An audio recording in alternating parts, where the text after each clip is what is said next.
Switzerland is spending millions revamping its vast network of bunkers.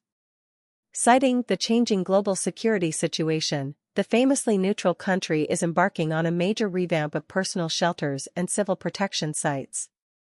An officer of the Swiss Civil Defense of the Canton of Geneva closes the door of a private concrete nuclear fallout shelter located underneath a residential building in Meyrin, near Geneva, in March 2022. Fabrice Coffrini/AFP Getty Images. By Victoria Craw.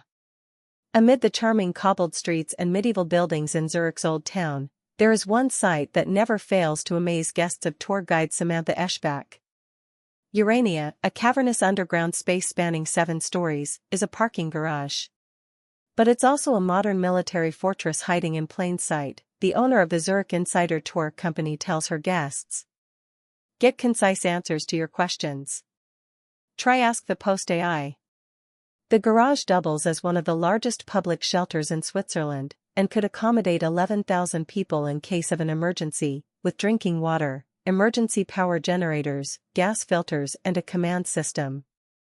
To come across it spontaneously, you really have to be looking, Eschbach said in an interview, adding that it often leads to a flurry of questions from her guests, who mainly come from the Americas and other European nations, about Switzerland's military history and who would be able to use the bunker in an emergency.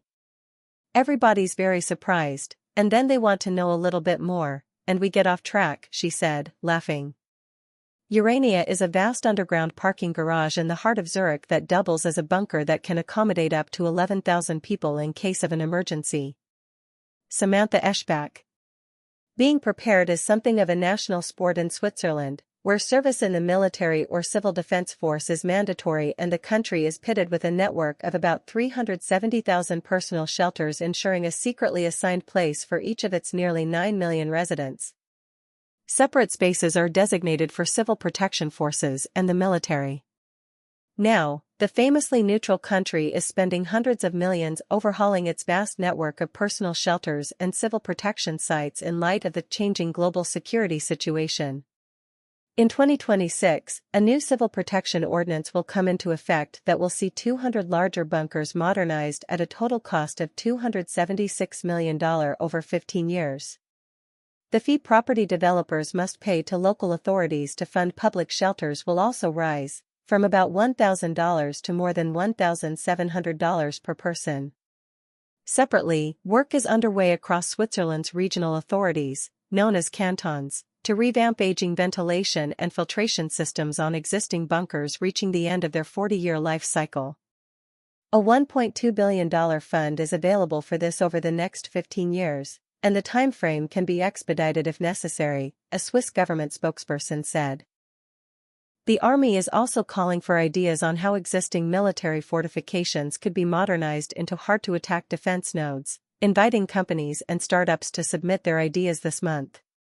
A photo shared by the Civil Protection Force in Vaud Canton shows beds set up in a shelter. Swiss regulations state the outer shell of a bunker must be made from reinforced concrete with blast doors, ventilation systems, emergency exits, and air locks designed to withstand nuclear, biological or chemical weapons. Dmitry Guzarov/SSCM. Modern shelters for modern conflicts. The historic revamp comes against the backdrop of Russia's war in Ukraine, which has kick-started a new era of uneasy militarization in Europe. Countries such as Denmark, Sweden, Finland, France, and the United Kingdom have been overhauling conscription rules, bolstering defense spending, testing emergency warning systems, revamping public information campaigns and urging citizens to maintain a store of essential supplies. Though Switzerland has maintained political neutrality for centuries, the right to a personal shelter is enshrined in the federal law for civil protection, introduced in 1963. Sylvia Berger-Giaudin, a professor of Swiss and contemporary history at the University of Bern, said the bunker mentality is part of Switzerland's national DNA, having evolved from the late 1800s defensive strategy of the National Redoubt, where bunkers were built in the Swiss mountains to protect against foreign invaders, to the nuclear threats of the Cold War. A combination of political will and external factors has helped the network flourish, she said. In the years since, many larger bunkers have been sold off by the army, with some given fascinating second lives as museums, mushroom farms, or for perfectly aging cheese. The requirement to build personal shelters was nearly scrapped in 2011 but given fresh impetus by the Fukushima earthquake that year in Japan, followed by the war in Ukraine. Now authorities are reimagining the existing network for a poly-crisis situation, where multiple threats appear at once, Birger Giaudin said, as well as a renewed focus on war scenarios. Daniel Jordi, head of the Civil Protection and Training Division at Switzerland's Department of Defense, Civil Protection and Sport, said while most personal shelters in the country are close to people's homes, his team is now thinking about how to protect people outside the home. Most read in Europe. Next. Police arrest Louvre heist suspects, Paris prosecutor says. Police arrest Louvre heist suspects, Paris prosecutor says. October 26, 2025. Switzerland is spending millions revamping its vast network of bunkers. Switzerland is spending millions revamping its vast network of bunkers. October 25, 2025. U.S. imposes sanctions on Russian oil companies after strikes on Ukraine kill 7. U.S. imposes sanctions on Russian oil companies after strikes on Ukraine key. October 22, 2025. The economy still has to work during war. That's what you see in all conflicts nowadays, he said in a phone interview. Some people do have to go to work. And if you're doing your work in a big city and there's an air raid, as you see it in Kiev at the moment, you have to have a certain protection for those people. Keeping schools running and avoiding more traumas than necessary for the young generation is also under consideration, Jordi said. Swiss authorities are looking at what other countries do, and taking notes from places such as Ukraine, Finland, and Israel, Jordi said. We have to define, against what do we want to protect? At an estimated cost of $1,800 per person over a 60-year period, the shelters provide good insurance, Jordi said. It's a huge infrastructure, but in the end it's cheaper than any other measures you could take to protect your population.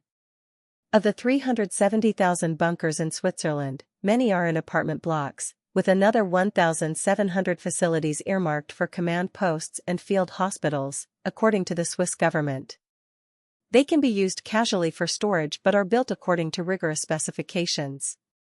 The outer shell is made from reinforced concrete with blast doors, ventilation systems, emergency exits, and air locks designed to withstand nuclear, biological, or chemical weapons.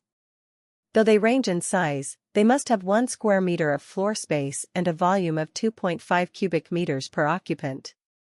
1 dry toilet for every 30 occupants is required, although some bunkers are equipped with flushable toilets and showers. Major Frank Armour, staff officer of the Civil Protection Force in Vaud Canton, said when the war in Ukraine began more people started asking about the bunkers. Dmitry Guzarov/SSCM.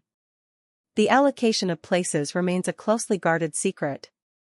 Major Frank Armour, staff officer of the Civil Protection Force in Vaud Canton, said during an emergency the government would order pre-assignment of places, and local authorities would have to make shelters operational within 5 days.